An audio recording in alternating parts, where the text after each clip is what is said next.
Hej, jag heter Barto och du ser Paquito och Flink.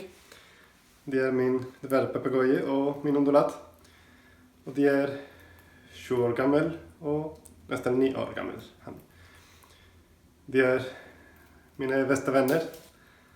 Och vi har den Hurdy-Gurdy YouTube-kanal. Och där du kan lära allt som du trenger att veta om undulater och papegojor.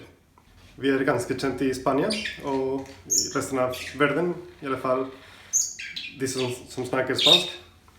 Och jag är kanske en av de största youtuber om dessa typer av fåglar, i alla fall på spansk. Och nu är det tid till att erövra Norge. Sant? Mm. Så här på min YouTube-kanal kan du se många videor. De flesta är på spansk, men där kan finnas så många videor på engelska. Så du kan se på dem. Och jag är säker att det är väldigt nyttigt för dig.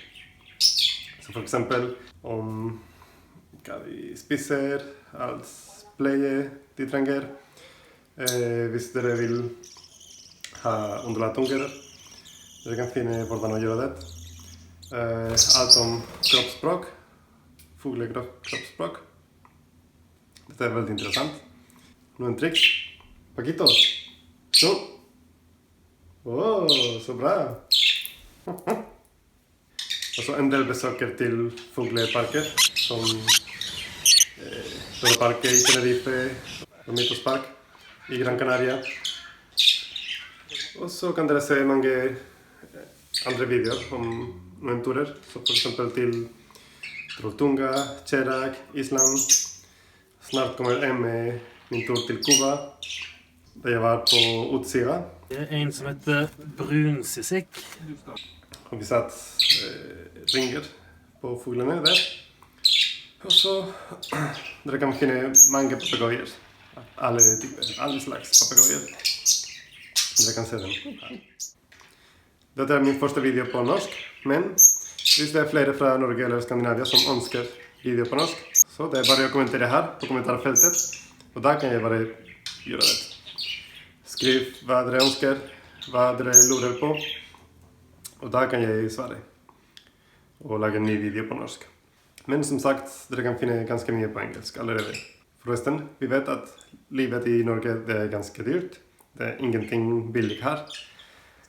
Men jag fann en nätbutik som heter Solbio. Där jag finner länken här nere.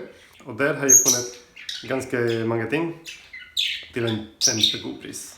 Så för exempel där du kan finna fågelbord, fågelmat, leketøy, snacks till fåglar. Egentligen allt som du trenger. Till och med många exklusiva produkter som inte finns i butiker. För exempel den typen av mat som jag har för Paquito. Den kostar 40 kronor där. Men på ditt lokalbutik den kostar 110 kronor. Så det är en jättegod pris de har egentligen. Jag köpte här ganska många ting när jag kom till Norge. Du må betala för levering lite. Men om du köper flera ting så det lönar sig. Som jag sa, de blev född i Spanien. Och jag har haft den sedan de blev född. Men i fjol så köpte jag en lägenhet och där kunde jag ha den med i Norge. Och så efter att jag miste Kira, som var syster till Flink. Det var väldigt tungt för mig. Och jag bestämde mig att jag kunde inte lämna dem i Spanien. Jag måste ha dem här med mig. Och då begynte jag att läsa allt i SAS och i mattillsynet. Alla lover om importation av fåglar och dyr. Och då klarade jag det. Så i fjol, i juli, då tog jag den med mig till Norge. Och nu är vi väldigt glada i varandra här. Sant, Paquito? Det kan finnas också en video här på engelska där jag beskriver vad som skedde där jag tog den med mig i flyget från Spanien till Norge. Så hvis dere trenger information om importation eller exportation av dyr till Norge eller till andra land, det är bara att spara mig och jag kan svara. I tillegg så brenner jeg for konservasjon av papegøyer som er truet av utryddelse, som for eksempel kakapo, eller uglepapegøyen. Dere kan finne en video her om historien om Lisa.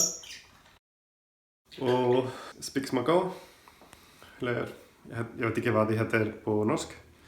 Spix-ara, det er de som er i Rio. Så hvert år jeg bruker en del penger fra min YouTube-kanal til disse prosjekter, som for eksempel kakapo, recovery-program, forskjellige med Spix-macawen.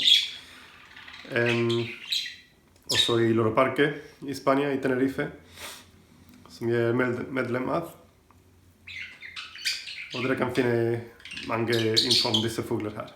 Så dette var alt for i dag. Som sagt, husk å følge meg på YouTube og så Instagram. Jeg har mange gode bilder der. Og så kjører jeg en quiz hver torsdag. Så det er kjempegøy. Og så har jeg Twitter og Facebook og alt. Så dere kan finne linker i profilen min her. Og som sagt, bare si ifra hvis dere trenger mer videoer, flere videoer på norsk. Og da kan jeg bare lage dem.